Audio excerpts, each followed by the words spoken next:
Yes, yes. Good evening, everyone. Yes, Yes, sir. sir. Clearly. Yeah. All right. How are you all doing today? I think before our speaker joined the call today, I think there's a need to hear from our participants that have joined from day one. Let's hear what the highlights of the clinic has been for the people attending every day. So while we wait for our speaker for the day to join in. So over to you, Jawal and Karima. So let's hear from our people. Let's hear what the highlight has been for them. What's one thing they've learned in the course of the clinic? Okay, sir. Okay. A very good evening. My name is Jozo Joel Barrow. I am your host today, and alongside Karima Ahmad Yusuf, I will be hosting you today on the topic growth and sustainability for small businesses. Bauchi Business Clinic has been Very much super excited to be here.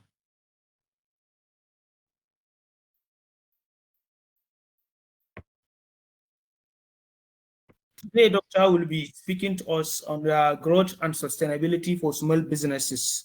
Doctor, we have been enjoying 1 week Bauchi Business Clinic, which is equipping our small business, small entrepreneurs with a lot of knowledge. And today being the final day of the business clinic, it is once again honor for us to have you with experience and years of service to humanity and coaching lots of people across the globe. Thank you for being with us, sir. Thank you very much. Super excited to be here, and I'm glad that I'm able to, find the time to add value to this amazing community. Thank you, sir. Thank you. Wasn't sure what I was saying. Okay, fantastic. So we're going to be talking about growth and sustainability, right? And I don't know if there's a comment section where the participants can comment, or we can see what the participants are talking about, because I want it to be as interactive as possible. Yes, there is comment section. Okay, but I can't see it. If let's see the comment section.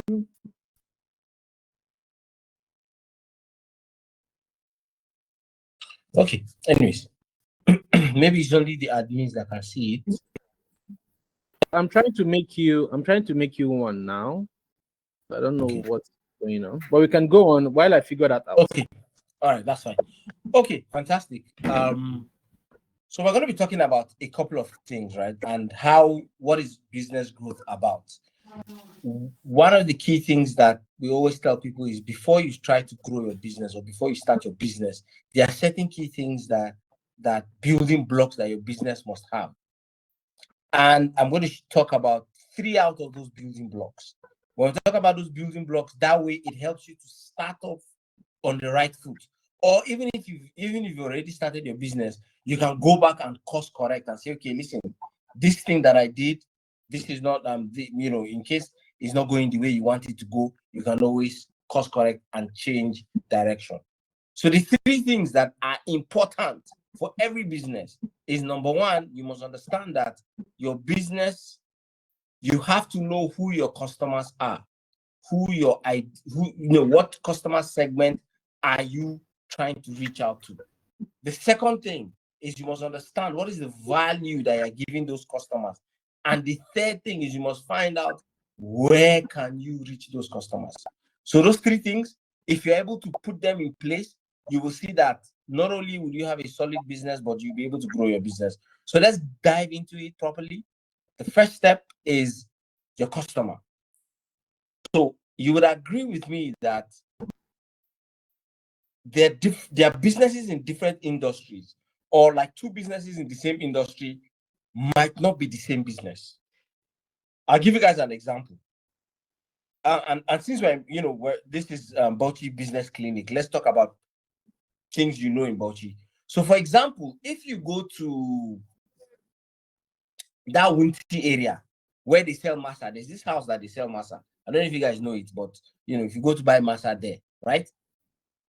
I don't know how much it is now, but let's say typically maybe for you to get a plate of masa would be like 5,000 naira, right? So let's say that business is in the masa business.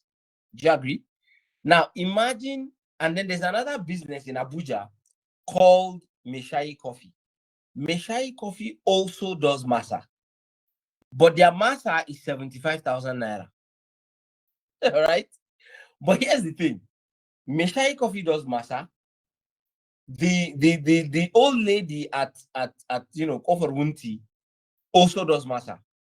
But do you think they are in the same business? So I know that the comment section is not yet open, but I want you to put an emoji. So put a thumbs up emoji if you think they're in the same business. Put a thumbs down emoji if you think they're in different businesses. Let me see. Okay, so somebody thinks that they're in the same business. I can see a thumbs up. Okay, so somebody says they're not in the same business, but another person says they're in the same business. Let me see your comments. So somebody says they're not in the same business. So I'll tell you the interesting thing. Even though they are in the same industry, they are not in the same business. Even though they are in the same industry, but they are not in the same business, right? So why are they not in the same business? They are not in the same business because the lady selling masa at Kofa Wunti is in a small scale business. The things that she can do, if she sells 100 plates of masa, for example, how much would that be? Let's say 5,000 naira. 100 plates of masa is 500,000 naira, right? Yeah, 50K. Yeah, 500,000 naira. But come back to Meshai Cafe. If they sell 100 plates of their own masa, which is 75,000 naira, how much is that? That's 7.5 million. While this lady is doing 500K, this one is doing 7.5 million. So what does that mean? That means that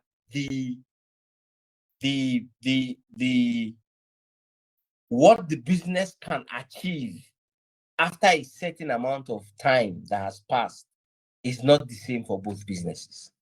And so the first thing that you must understand in trying to grow your business is to ask yourself this very important question: who is your ideal customer? Who are you called to serve?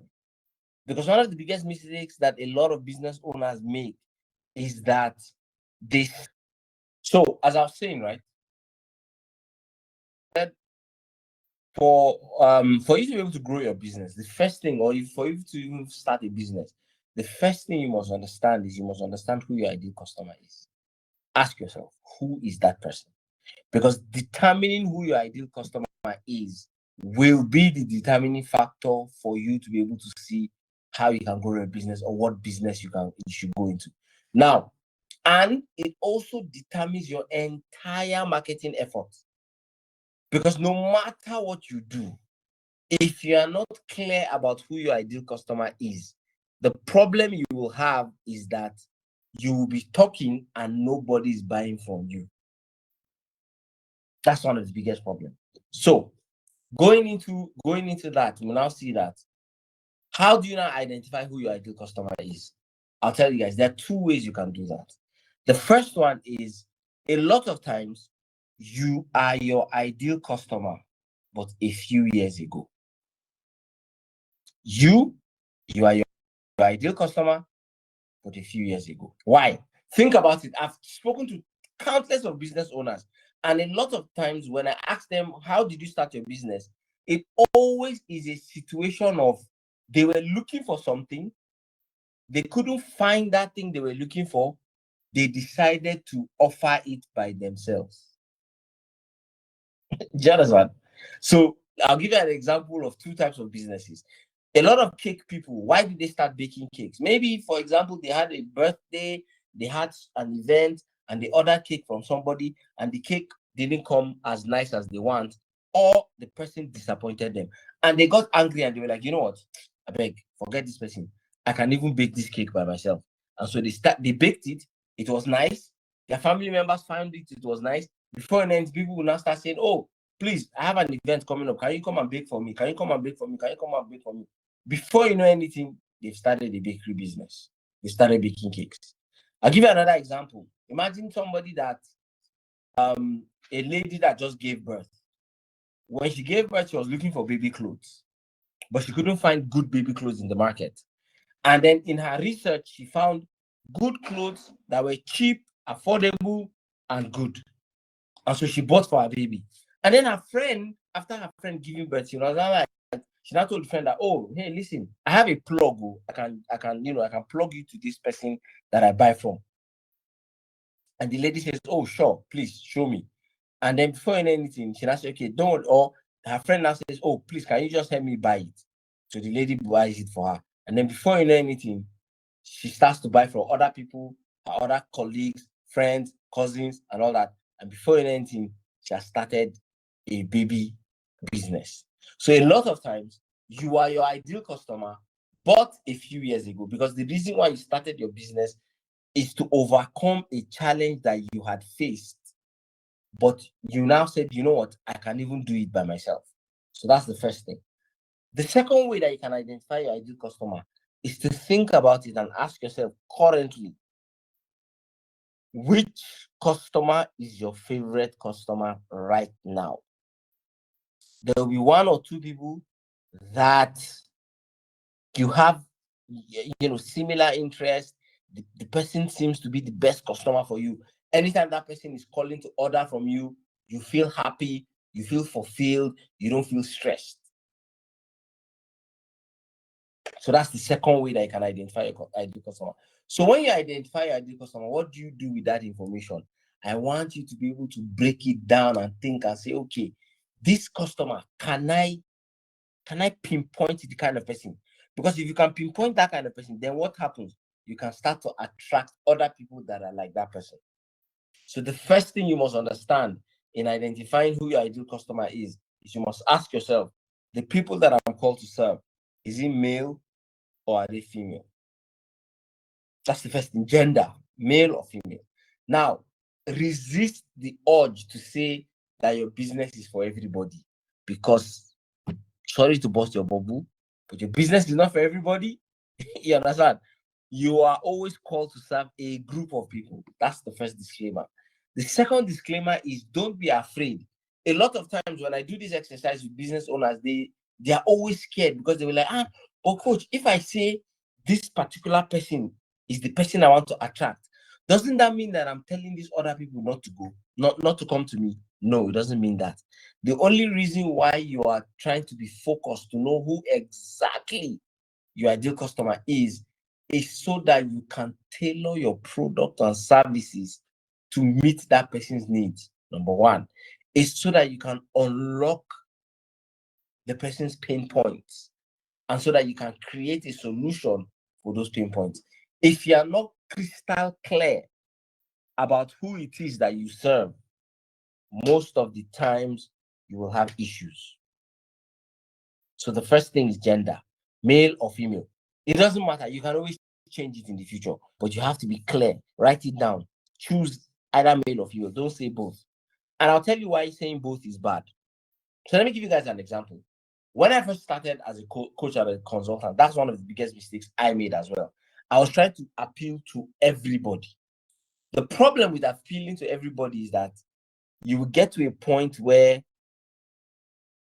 you are talking, but nobody is listening to you because nobody knows it's them you are talking to. So I'll give you guys an example.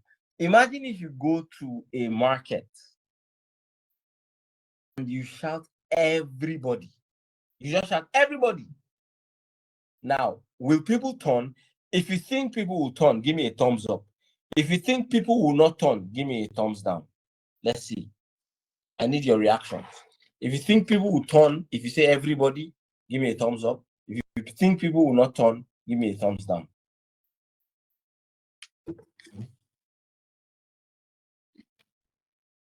Okay, so somebody says thumbs up, somebody says thumbs down.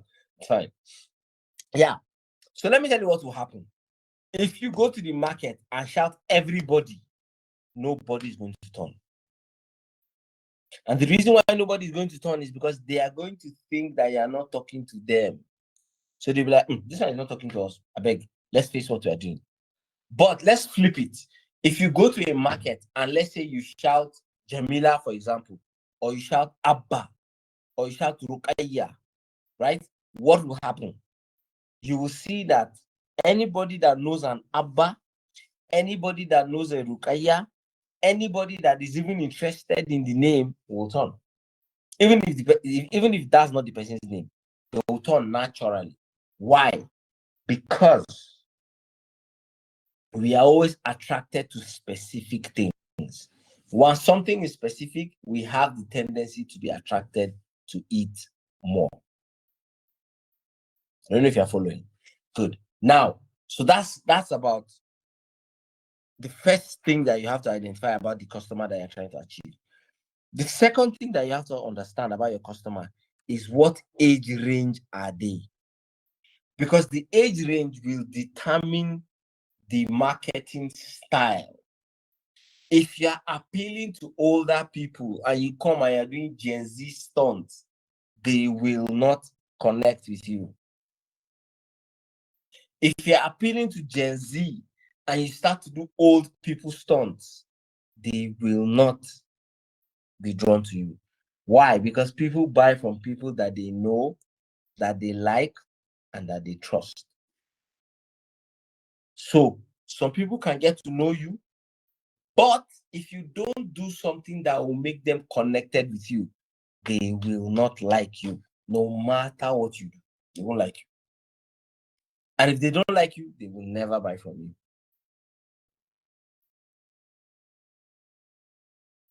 So that's the idea, right? So you want to be able to identify the age gap. Based on that age gap, it will now determine the style that you use in reaching out to these customers, the style you use in marketing your business. Number 3 is to ask yourself, is this person, so what other interests does the person have? Is this person married? Is the person single? Is the person a 9-to-5 worker? Is the person a business owner? Or the person is a stay-at-home parent? Can you see that you have different? Now, the thing is that they're going to be interested in different things. And why do you want to know what they're interested in? You want to know what they're interested in is so that in trying to grow your business online, you can't afford to be seen as boring.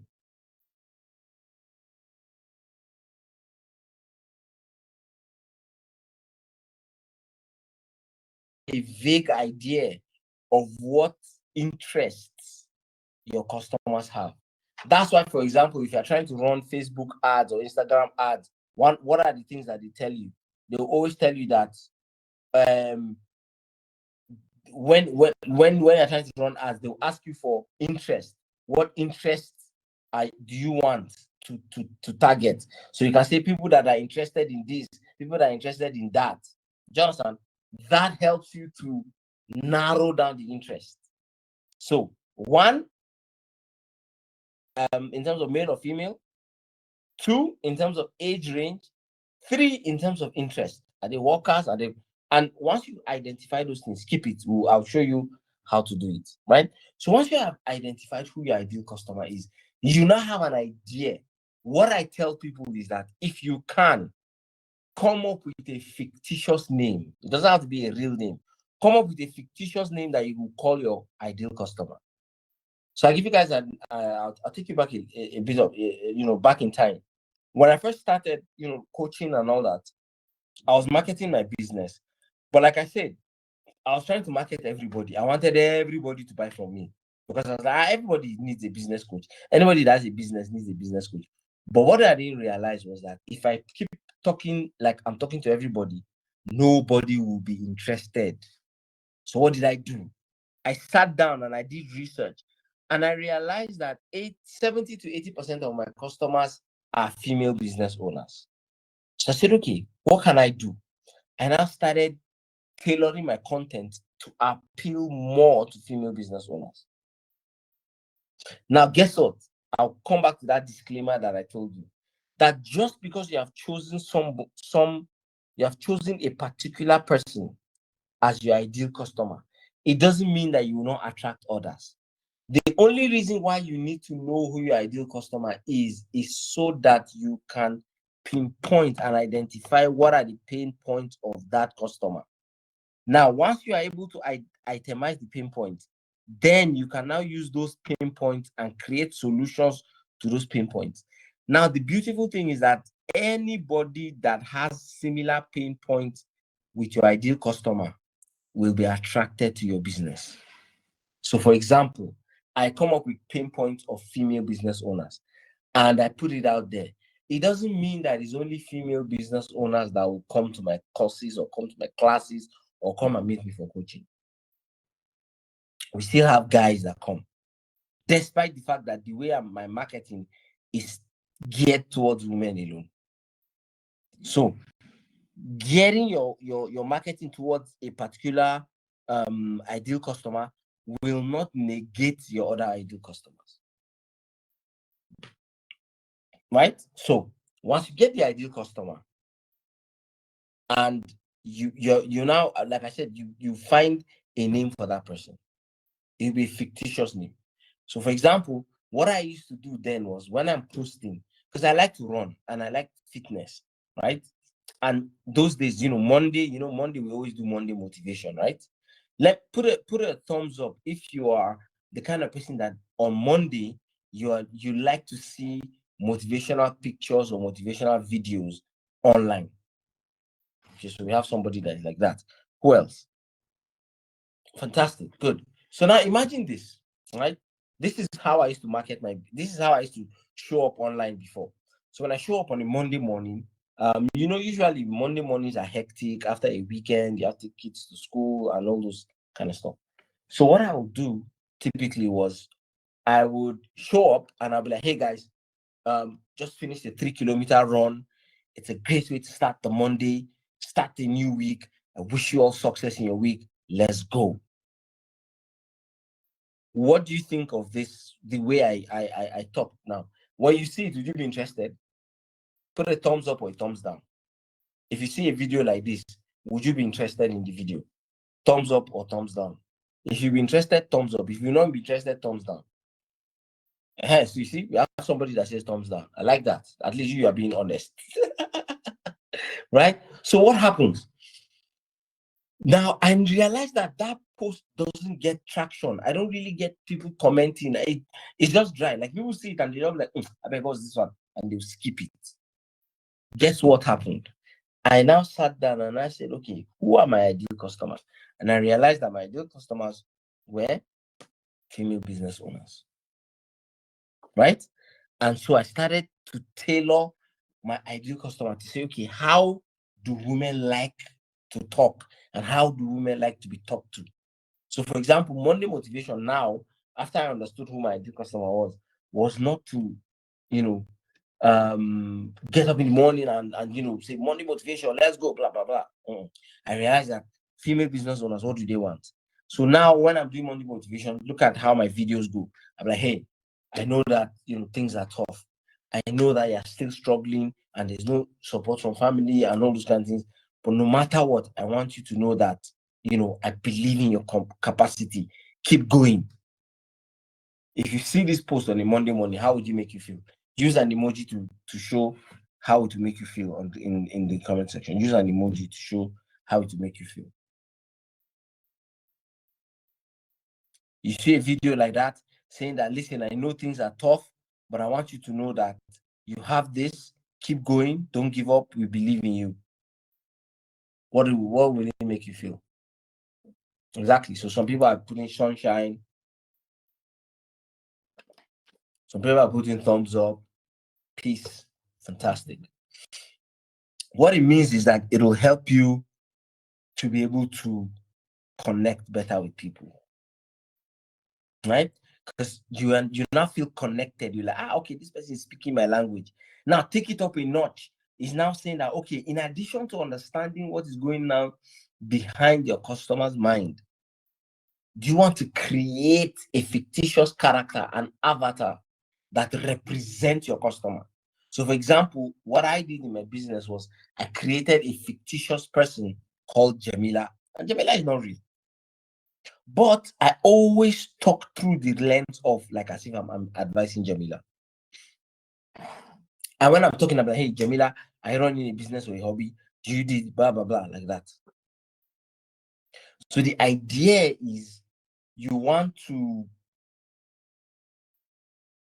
be able to identify what exactly is going on in your customer's head so that you can create content around it, right? So once you understand who your ideal customer is, the next thing, still inside the customer segment, is for you to be able to identify and say, okay, this customer segment that I've done, which market do I think I want to pursue? Because remember, just like the analogy I gave you guys of the analogy I gave you of the lady at Wunti, Kofar Wunti, that is selling masa, and the person at Meshai Coffee that is also selling masa. See that they're in the same industry, but they're not in the same business. Why? Because this type of customers that this one wants to attract is different from the type of customers that this other person wants to attract. So every business can be divided into 3 key markets. What are those markets? There's premium market, there's middle class market, there's mass market. Those are the 3 major markets that every business can be, divided into. And for you to be able to create a product in each of those markets, the key thing you want to understand is, what do they want? What do they want? So we said premium, middle class, mass market. For premium, what are they looking for? Premium guys are looking for quantity. They're looking for quality and customer service. Quality and customer service. What do they want? They want the best quality products that you can offer, and they want top-notch customer service. The second group, which is the middle class, what do they want? They want the same customer service that the premium people want. However, they are price conscious. So price is also an important part for them. So you have customer service and price. The third one is now your mass market. And what are the mass market people interested in? The mass market people are interested in quantity and price. So they want it plenty and they want it cheap.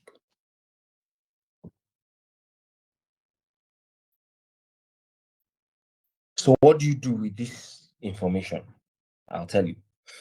You see, for your premium guys that want customer service, they want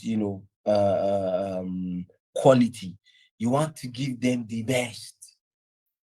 Everything has to be top notch. The packaging has to be top notch. The ambience in the office has to be top notch. Everything has to be top notch. Because that's what they want. That's what they respond to. The second group, on the other hand,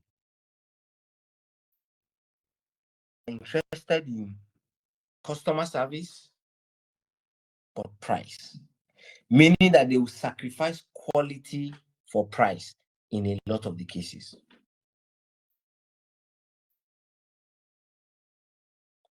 So what does that mean? It means that, and what happens?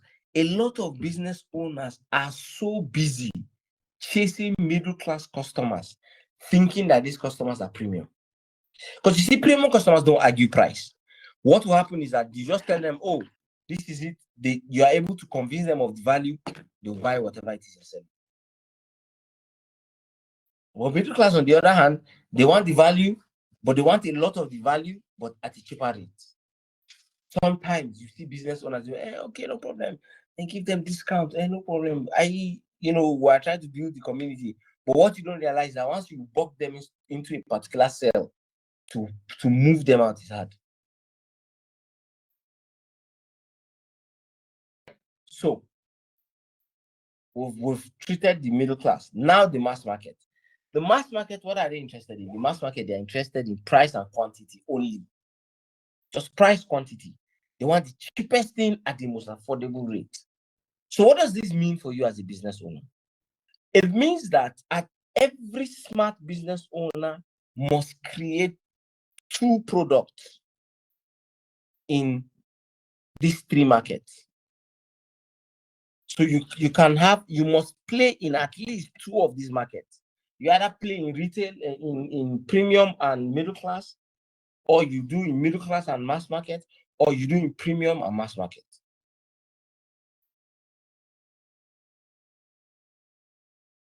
What does that mean? How do you do that as a business owner?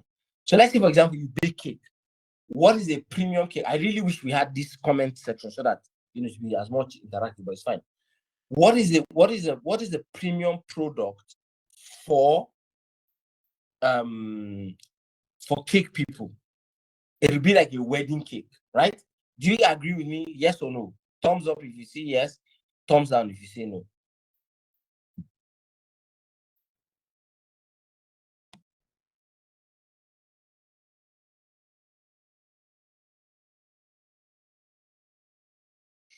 Right?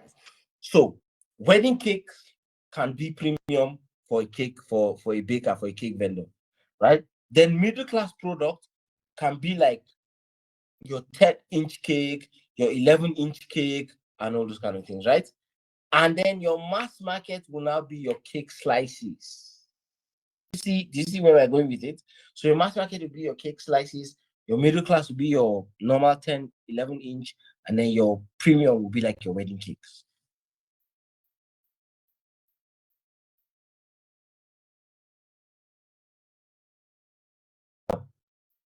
And every business can operate like this.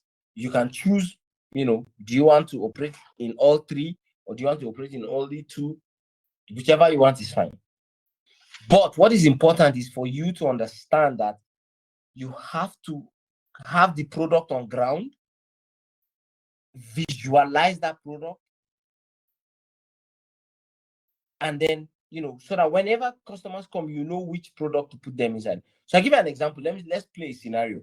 Somebody comes and says, I want cake. Typically, what you do is you send the person your menu and say, oh, okay, we have 10-inch, 15-inch, blah, blah, blah, blah, blah, blah, blah, blah, blah. And let's say, and most times, that once you give people options, they will always go for the cheaper option. So you give them your menu, they look at the cheaper option, they buy, and they go. But flip it.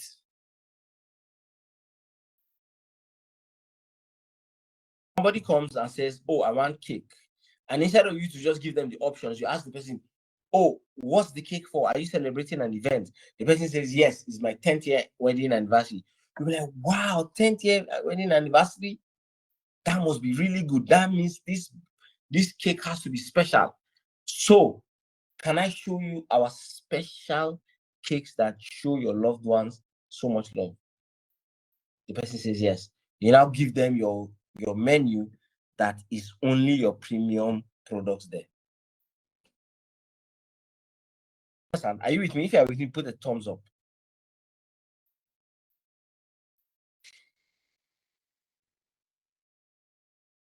Fantastic.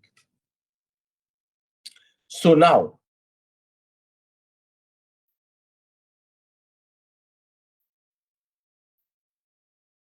the person now comes to you and says, so you sell them like that, right? Another thing that can help you do, it can also help you in growing your business. Because think about it, a 6-inch wedding cake, let's say is 1.5, 2 million, whatever, which is your premium product. But somebody meets you for the first time, they won't remove that amount of money to patronize you just yet, because they don't know you, they don't like you yet, and they don't trust you.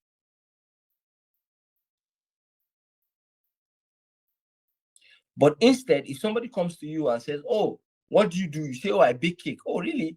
Okay, how much are your cakes? You know that the person is meeting you for the first time. There's no point trying to sell them your premium product, your most expensive product. Sell them your mass market. Say, oh, we have cake slices. The person comes, buys the cake slice, goes home. Okay, hi, how did you find the cake slice? Oh, it was divine. Okay, did you know that we're doing promo for buy box of 2, blah, blah, blah, like that? You now move the person to your middle class. The person bought from you, and I say, oh, listen, we also do weddings, we do all those things. The person buys from you, upgrades again. So you see that for you to be able to really grow your business, you must understand these 3 markets: the premium market, the middle class market, and the mass market. And the interesting thing is that why it's important for you to know this is because if you decide that you want to sell only premium, and I know there are a lot of people that think that, oh, all they want to sell is premium. Let me ask yourself, are you in that kind of business where you want to sell only premium products? Put a thumbs up if you are. If you're not, put a thumbs down. For some very weird reason, I've been trying to make you a presenter or a co-organizer, and I can make everyone else, but I couldn't make you. Except me. Seriously. Really? But we've been listening very clearly, and it's loud and clear. We can hear you and see everything. Okay. So, awesome. but maybe I can help you with reading the some of the comments and the chats. Okay, yeah, sure. Right? So, where was I? Okay, we're talking about premium, middle class, mass market, right? So the thing now is that if you are selling only premium products, what will happen is that you will not be getting customers every day, because you see, premium customers don't come every day. If I'm going to use the example of, let's say, somebody that bakes wedding cakes, it's not every day you see people that will come and buy from you. So what will happen is that you get money every time you sell, but because you are not selling every day, you might become frustrated.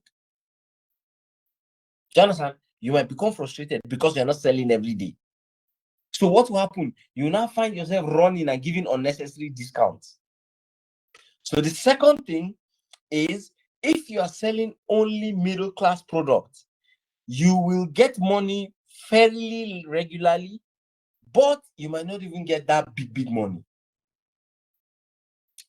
If you're selling only mass market product, again, you will get money daily, but you will not have big money to do big things. So that's why it's wiser for you to have products in each of those categories, so that the mass market product is bringing in money daily, the middle class product is the one that you use for your projects, and then your premium product is the one that you use for bigger projects and bigger things that you want to achieve. Right? So that's why it's important, it's kind of like a good combination for you to come up with premium products, come up with a middle class product, and come up with a mass market product. Once you do that, your customer segment is secured. Which now brings us to the second thing. Remember, I said there was 3 things we're going to touch. The second thing is your value proposition. What is your value proposition? Your value proposition simply says, why should anybody buy from you?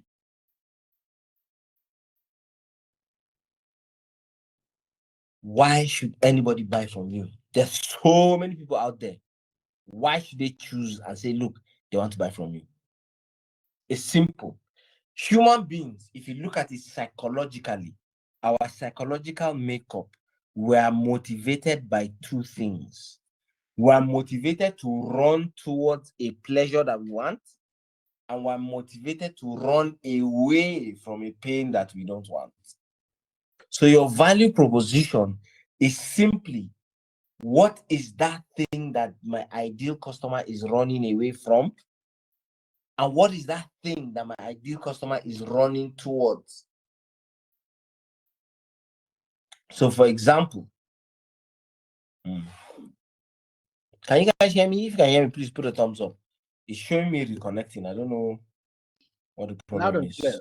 Loud and clear. Okay. Hear you. Fantastic. Okay. So the idea is, right? Why do people buy from you? So you want to be able to identify what is that thing What is that pain that they're running away from? What is that pleasure that they are running towards, or that benefit that they want? Can you now put your business in the intersection of those two things? And that now is also forms your elevator pitch. So your elevator pitch simply says, I help ideal customer to achieve the gain that they want and avoid the pain that they are running away from.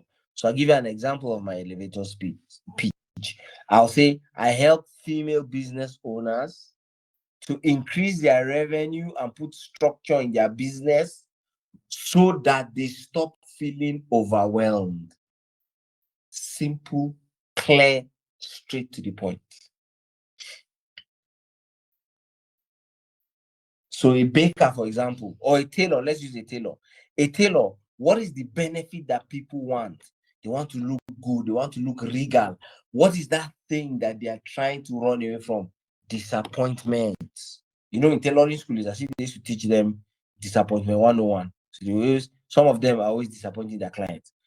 So for example, you want to market and say, look, I'm back. Can you see me? Not yet, but we can hear you. Okay, fantastic.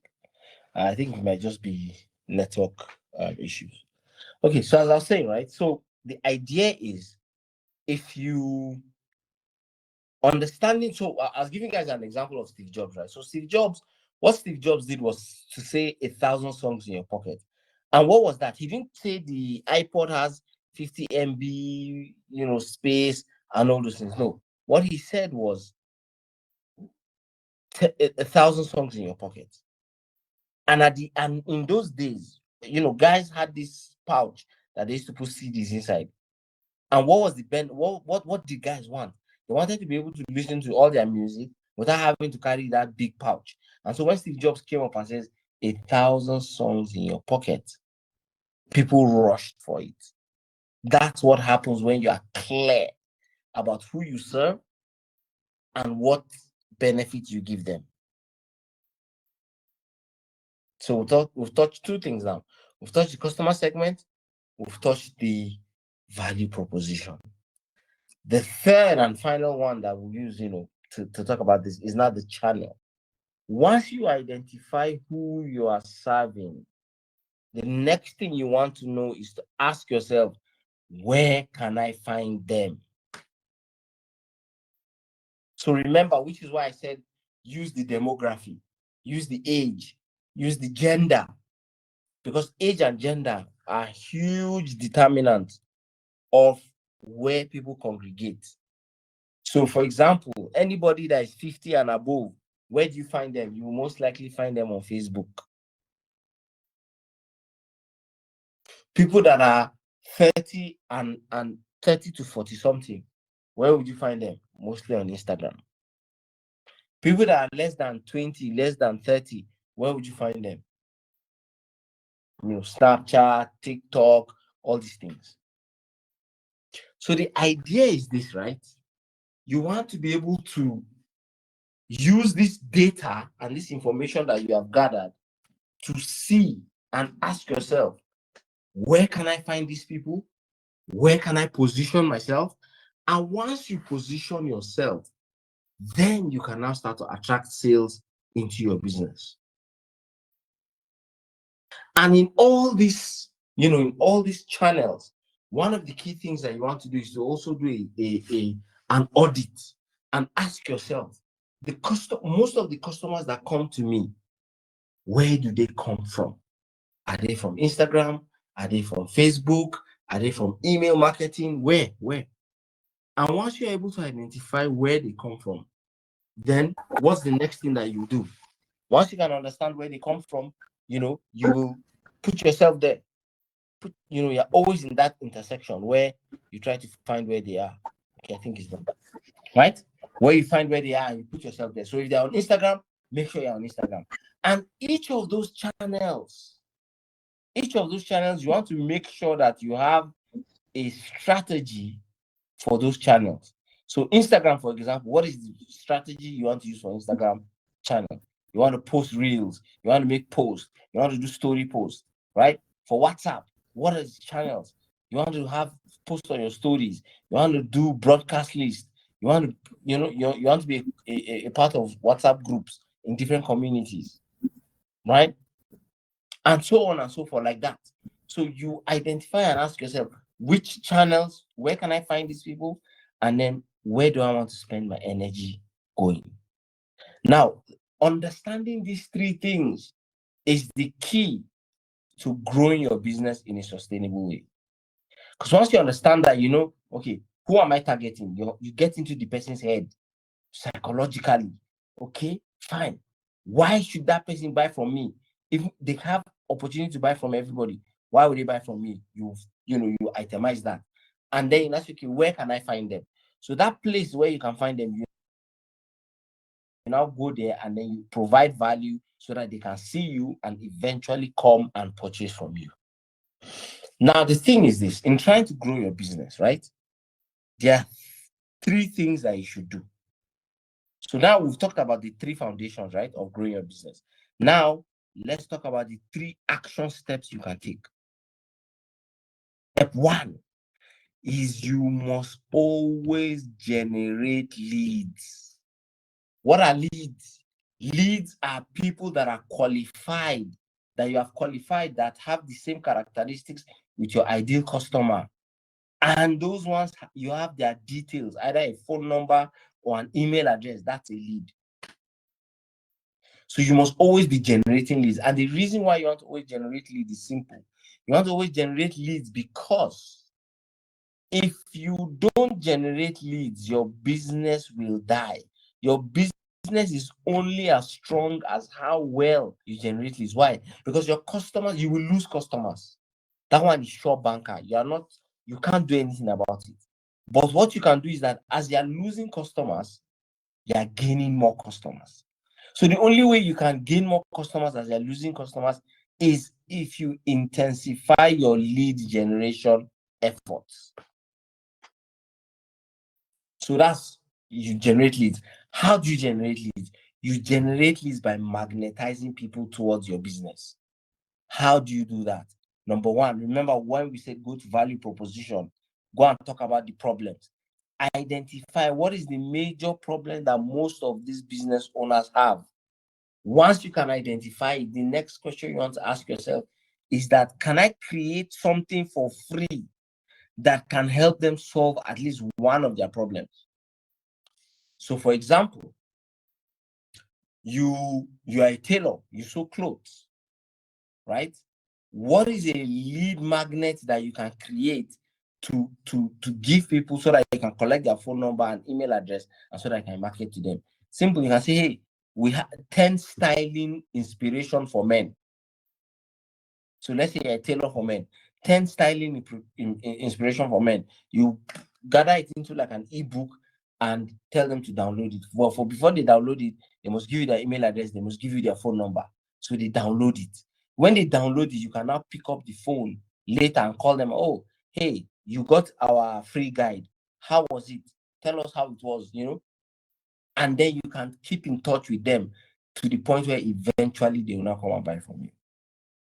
And this is a key part, because this is where a lot of business owners have issues, whereby what business owners do is that once they launch a new product, they will just do a video or do a post, and then after a while, they just run ads on it. The ads, all they are going to be getting is likes, comments. Nobody's buying. But instead, if you run an ad on a lead magnet where you're giving something for free, and you now say, hey, listen, all you have to do is comment this, and I'll send you the link and all those things. So what will happen is that when you run ads on it, people are not, they're not, holding back. Everybody wants to get the free thing.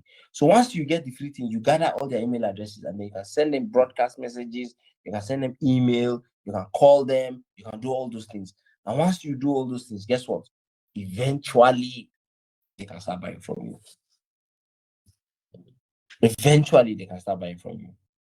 So that's number one. The second thing, once you magnetize, you want to optimize. Once you magnetize, you want to optimize. How do you optimize? You optimize by anybody that comes into your business. You want to see how you can make the most money out of that transaction. You want to see how you can make the most money out of that transaction. Right? And how do you do that? You do that by two things, two strategies.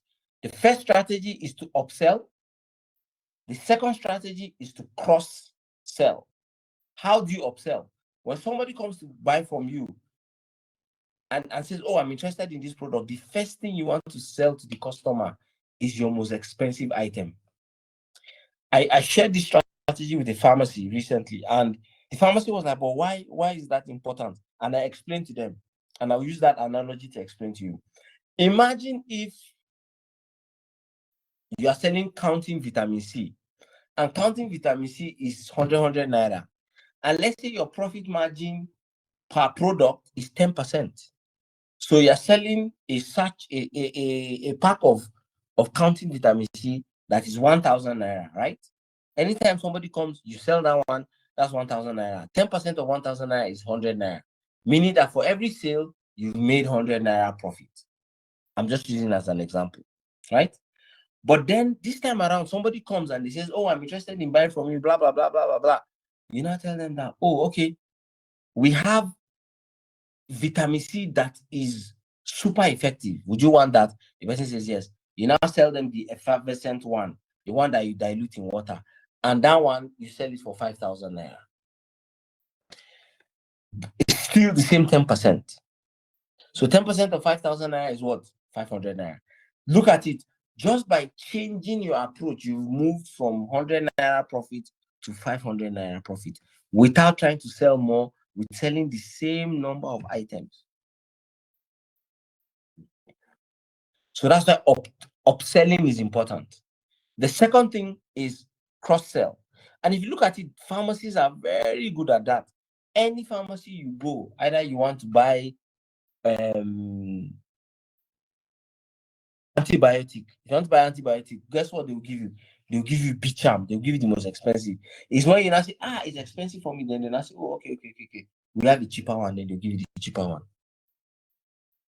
So a lot of times, that's what they do. They upsell you. Then cross-sell. What is cross-sell? Cross-sell is when they sell a complementary item to an item that you've already purchased. So, for example, I'll use the pharmacy example again. Somebody walks into a pharmacy and says, oh, I think I have catarrh. My nose is running. I'm having this and all that. Then I say, oh, okay. They will now sell you, flu medicine, maybe Flucode. After they've sold you Flucode, they'll now tell you, okay, but you know what? You need to boost your immune system. So they will now give you vitamin C. That vitamin C is cross-selling, because you went in there to buy only Flucode, but they were able to sell something complementary for you. That's cross-selling. If you look at it, when you go to buy Coatem or this anti-malaria, what is one thing that pharmacists always do? They'll always give you Panadol and tell you that, oh, it's important to take Panadol when you're taking anti-malaria. It's actually not compulsory. You don't have to. But they found a way to make it seem like it's compulsory, and then they buy and go. It's the same thing Amazon and all this Temu. When you go to buy things in Temu, what happens? Before Temu will let you log out, they will keep disturbing you, bombarding you with messages. Oh, add more to your cart and get 20% off, blah, blah, blah. What are they doing? They are cross-selling. They want to make sure that when you come on that app, you don't spend only the money that you came with intention of spending. So the strategy is magnetize, optimize. In terms of optimize, upsell, cross-sell. And then the last part is now where you now repeat that every day, consistently, every time. Every day, consistently, every time. So let's do a bit of recap, and then we'll leave space for Q&A. So I said, for you to be able to grow your business, the foundation is you must understand who your customer is, your ideal customer. You must understand what is the value that you're giving them. You must understand where can you find them, which is the channel. And once you understand those things, then the next thing you now say, okay, what are the strategies for you to be able to use to grow your business? Strategy number one is that you must magnetize, meaning that you must always attract new people to your business. Number two, you must optimize. What does it mean to optimize? It means that you must always optimize in terms of always have something else to sell to them. Either you upsell them or you cross-sell them. And then the third one is you must repeat this process all the time. Once you do this, 3 foundational things, 3 strategic things, you will start to see growth in your business. So I hope that this has kind of like given you some idea into how to grow your business sustainably, that in a way that you can keep going at it without losing steam, without getting tired, right?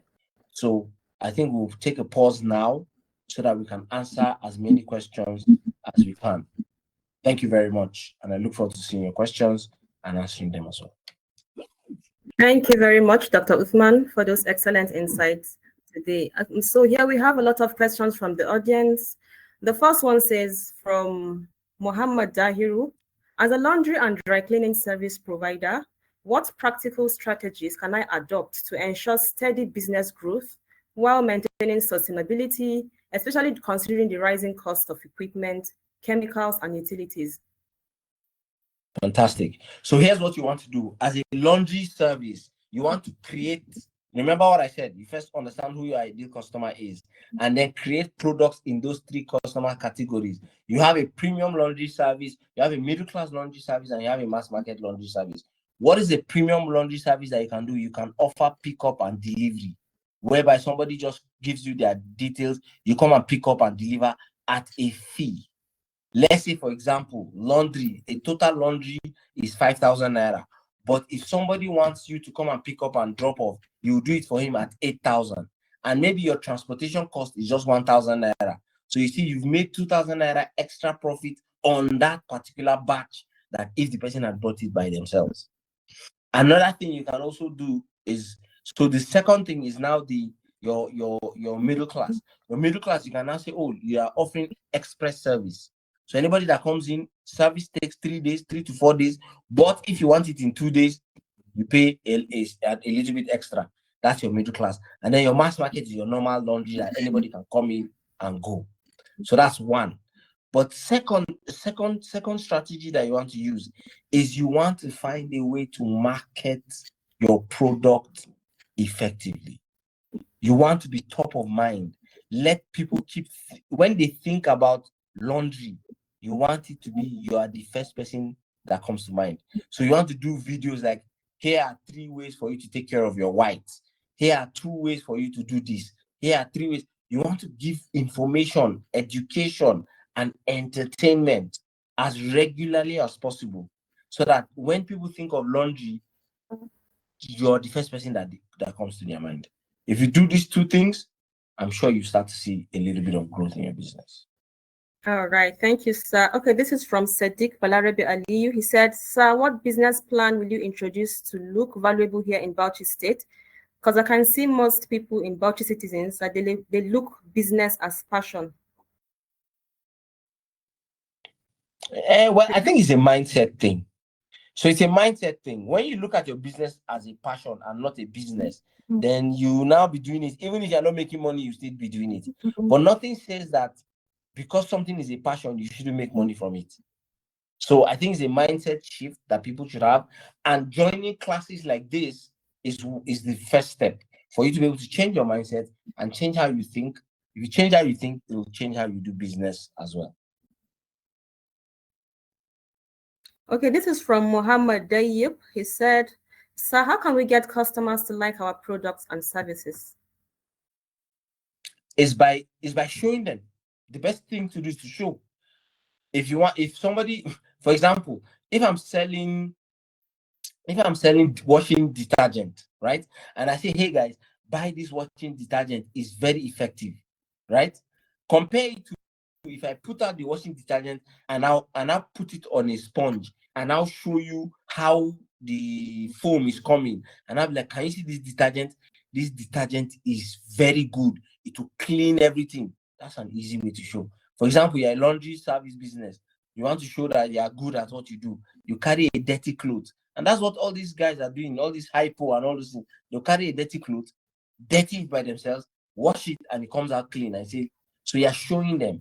One of the best ways to get people to buy your products and to want your product is to show them what the product can do for them. All right. Okay, this is from sorry. This is from Hanifa Babayu. She said, my question is, today is last day. I want to request the organizers. Okay, I think this is for the organizers, not for you, sir. Yeah, thank you. Okay, this is Fatima Wada. She said, sir, how do I find a business location in my area? Well, I mean, ask estate agents, walk around, identify what is an ideal location that you want, walk around, ask questions, talk to agents, talk to people that are in similar businesses, and I'm sure you'll be able to find that.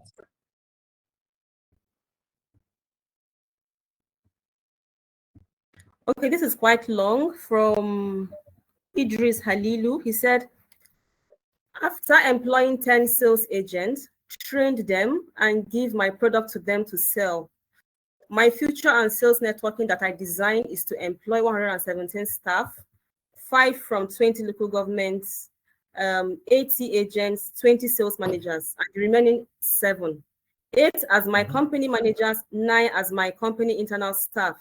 But my major setback to achieving it is lack of capital. I would like to know from fellow attendees to help me know, how can I get comfortable loan to achieve my goal? Thank you. Let me help. Don't get a loan. Okay, all right.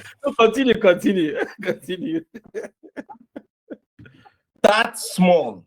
That's the biggest. That you will kill yourself if you start big.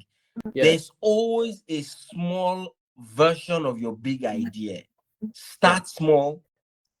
Prove the concept first. Make sure the concept is watertight. Then you can scale. So don't try to start from big. Start small. Prove it. Once you prove it, even to get loans, it's easier for you because you can show your record. You can show that, oh, this is what we've done. This is what we've been able to achieve. And then you can get loan. But if you go now to get loan, by the time those sales agents run away with your product, your eye will clear. And loan is not even very advisable for a small business. Yes. Even the financial institutions, they are not even looking for small businesses. They're looking for people that they are sure will pay them. Yes. Thank you. Please go on, Karima. All right. This is from Abdullahi. He said, how can I grow my business online? Because I don't have physical shop. I started at home. I sell women fabrics and fashion jewelry. Yeah. So you've identified who you are selling to, women. Fine. So now find out, what do women want in jewelry? Start talking about it. Start talking about it all the time. Post. One of the things that people really underestimate is the power of consistency and the power of showing up every single day. Once you're able to do that, you see that people will start to know you and understand that in terms of social media and online, there are 3 things people are looking for. They want to be entertained, they want to be educated, and they want to be informed. Don't come and always all the only thing on your page is come and buy jewelry, come and buy. Entertain us, give us some jokes. Let the jokes be relevant to the things that the people that are following you are interested in. And you see that naturally you start to have organic growth, and then you can now scale it with ads and other things. Okay, this is from Sadiq Salisu. He said, please, how could I deal with customers that come to buy goods on credits? Have a policy now. What's your credit policy? Do you have a policy? If you have a policy, no credit policy, when they come, tell them no. You know, the problem most people have, why people sell on credit, is that they are afraid. They are more interested in vanity metrics than in actual profit. You see, number of sales doesn't mean anything. What is important in business is your profit at the end of the day. Every other thing is just cho. So that's why people say, oh, we sold 30 containers, but how much did you collect? But if you are more interested in profit, you know that, okay, if I wake up today, if I sell 10, I know that it's the money for the 10 that I've collected. You will not even be interested in just pushing things out there. So it's that fear. People have that fear of, fear of failure. Hey, if I don't sell on credit, people will not buy. It's a lie. People will buy. You just have to define what your company policy is and then stick to it. Okay, this one says, how can I upskill in my mini poultry business? You made mention of understanding your customers and know your customers. Please, more light on this again, aligning it with my mini poultry farming. Thank you. Yeah. So, you know, the interesting thing that I found, right? And I've seen this very well. One of the biggest issues we have as Nigerians, as Africans, is our inability to pick information from one aspect and utilize it in another aspect. So, for example, because the examples I gave were not poultry related, that's why this person is asking. And I'll answer you poultry related, but I want you, going forward, I want you, when you listen to things like this, try to deconstruct what is being said and how it can apply in your own industry.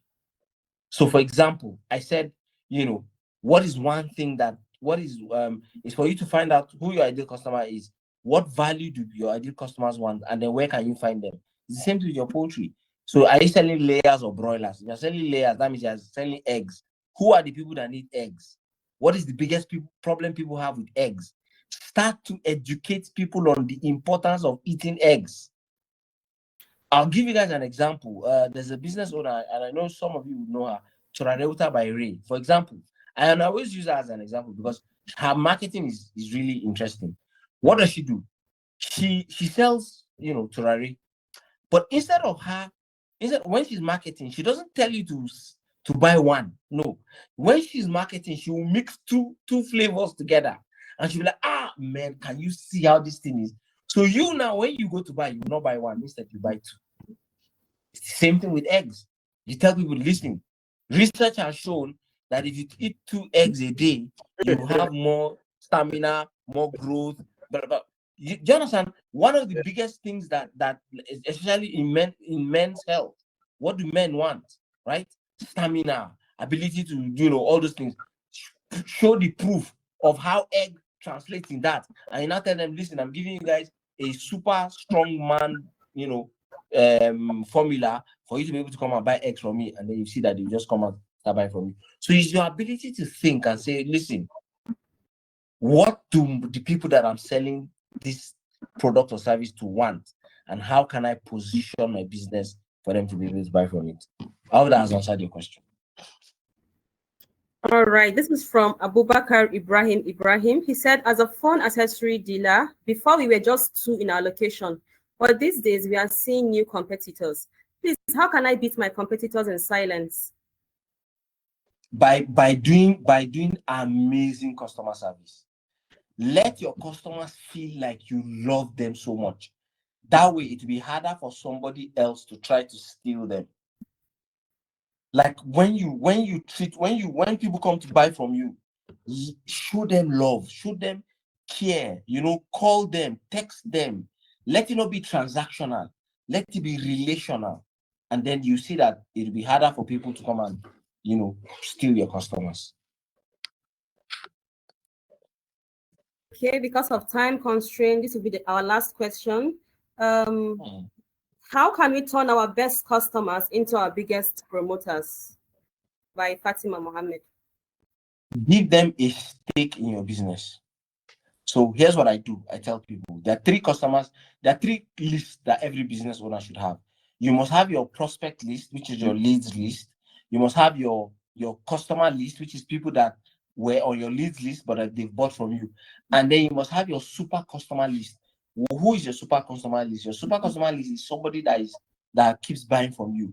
What you can now do for them is that you can give them some sort of bonus for either increased sales or for referrals.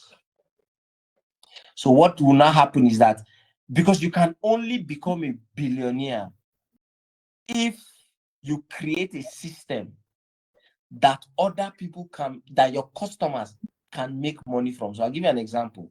Dangote Cement, for example. You see, Dangote doesn't really care whether he pushes his cement or not. Who is pushing Dangote Cement is the distributors. So he has created a system where distributors know that if they push enough cement, they will achieve their dreams. As they are achieving their dreams, they are helping Dangote achieve his own dream. Which is why he's also going into refining, because he knows that filling stations want to make money. So as filling stations are making money, he is making money. So let's say you're selling eggs, for example. You now want to say who are the people that have kiosks. Let them push your eggs. So as they're pushing your eggs, you are making more money. It's the same thing with what pharmacists do as well. Drug manufacturers. They go to pharmacies, they drop the drug, they tell the people, the doctors, everybody, push it out for them, and then it's a push and pull system. If you do that, if you create a system where your loyal customers can earn a little extra from your business, you'll see that they'll carry the matter on their head and push it for you. Awesome. Thank you very much, Dr. Usman, for those excellent insights. Please, can you share your LinkedIn handle? Because we have tons of questions here. Maybe they could reach out to you. Sure. All right. Okay, I think I'll paste it. I mean, I don't have access to the comments. I can't see the comments. So I'll paste it. Or maybe I'll send it to Mustafa, and then Mustafa can share it with you guys. All right. Thank you very much. Thank you all. It has been an amazing week of learning, sharing, and growing together. I want to say a big thank you to Jawal Zozo, the host, for that wonderful opening. It has been a very wonderful insight from our speakers. A one whole week led for the Bauchi Business Clinic. So over the past few days, we have explored real practical steps to structure and scale businesses in Bauchi, Nigeria, and today marks the grand finale. A big thank you to the incredible organizers, the amazing speakers who poured out their knowledge, and to all of you that tuned in and stayed committed to the journey. You made this clinic worth the while. So I want to say, please follow us on all our social media platforms to stay connected, get updates, and be part of our future programs. Together, we are building a community of thriving entrepreneurs. Thank you once again, and do have a good evening. Thank you very much. So before you go, I have a bit of announcement, and I think Dr. Usman, thank you very much for the time. I know you're probably in one country or in one client, but you made time to be with us today. Thank you very much for everything you do for the community. So thank you very much, everyone. So as earlier mentioned, we said we're selecting 100 businesses and to help you get your structures right. So we did not say this earlier, the criteria of selecting those 100 businesses for the free CAC registration that we're going to be doing for you, because we are going to be taking note of all the people that are consistent with their attendance throughout the 7 days. And we're also going to be sending an assessment out tomorrow for everybody that registered or are part of the sessions we've had. So we're going to be using those two things to select those businesses that are going to be getting the free CAC registration and other tools or resources that we can provide for you all. So as for someone that asked earlier that there's a need for us to put you in a community and for you to be able to keep up with all the happenings. Yes, we are also doing that as well. So the Bauchi Business Clinic is not only going to stop today. So we're going to be having it quarterly, right? So we're going to create a community of small business owners that every quarter will bring business leaders that will come help us structure our business, that will help us. It could be virtual and it could be physical as well. So we'll decide on how best it will go. So all we need from you is, just as Dr. Usman mentioned, for you to be consistent and for you to be purposeful with being part of the clinic to start with, right? So it's not just to be part of a community or to add you in one random WhatsApp group. It's way beyond it. The level of consistency, the level of how committed that you are to it would show what kind of output you get from it. We're speaking with agencies, we're speaking with financial institutions, we're speaking with all relevant bodies that would help small business like yours and mine to scale in Bauchi. What we need from you is structure. What we need from you is knowledge. And that is why we start with knowledge. That is why we start with this clinic. When we are able to commit to this, when we are able to structure our businesses, then opportunities will come. When opportunities come, we are ready, right? And that is why we started with this clinic. So every quarter, as earlier mentioned, we're going to be having this session. It could be virtual, it could be physical.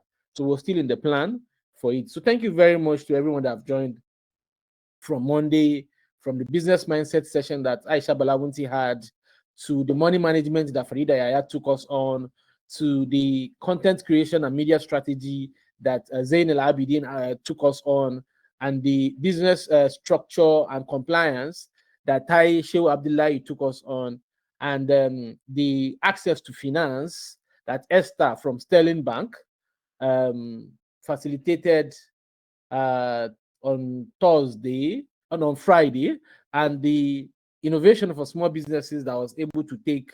And today we had growth strategy for small businesses, and you will agree with me that Dr. Usman did justice to the session. And if this was the only session we had in this clinic, for me, I think it's enough. So thank you very much, everyone. Thank you, Dr. Usman. Thank you, Karima. Thank you, Zozo, and for everybody that hosted and co-hosted this session. Thank you very much for joining in. And please, this is not the end, right? The goal is for us to build thriving businesses in Bauchi. The goal is for us to have a thriving economy in Bauchi, and it starts with you and I. So thank you very much for your time. Enjoy the rest of your evening. You're going to be receiving email from us tomorrow. Please do well to respond to it, and God bless you all. Best wishes, everyone. The Al-Khair Foundation, empowering lives, transforming communities.